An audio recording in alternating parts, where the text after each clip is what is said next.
Joining me now, former Pentagon official and Navy veteran Brent Sadler. Brent, thanks for being with us here today to make sense of what we're seeing unfold almost in real time.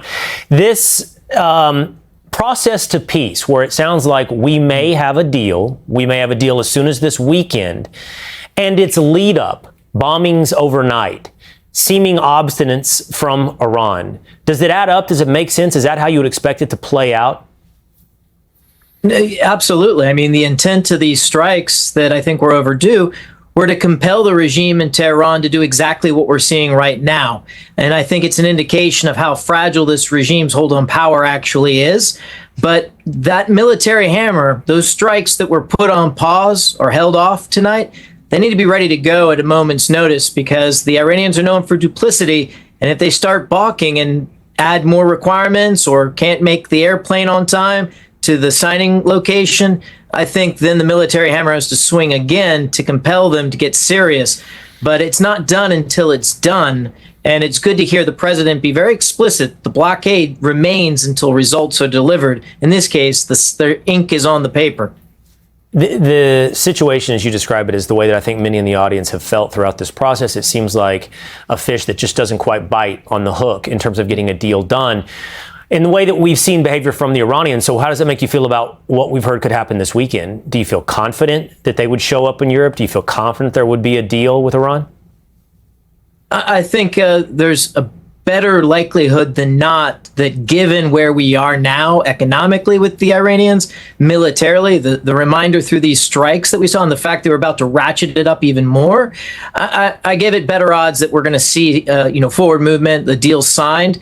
But I'm always very cautious, because who we're dealing with here are very duplicitous. The IRGC is always lurking in the background, probably looking for an opportunity to overturn this and to stymie the best efforts.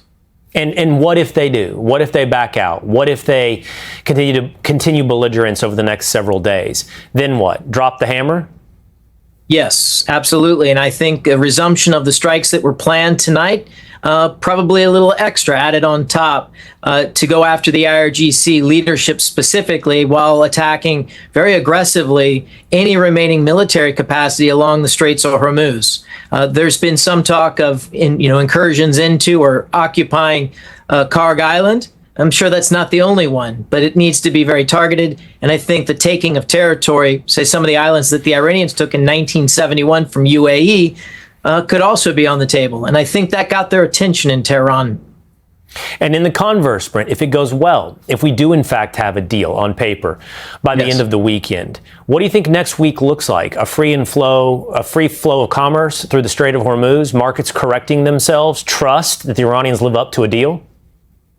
No, I think the first thing you'll see is a very rapid response in the gas prices and also shipping starting. It's going to take several days before the ships that have been sitting at anchor for many weeks actually can get underway.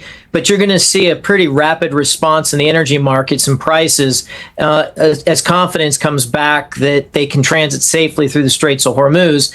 The next thing, of course, is allowing in the United States forces to go in and get the enriched uranium, or allow the Iranians to dig down to it and then show up and then take possession of it. That's going to be a huge milestone and needs to be watched very closely as well.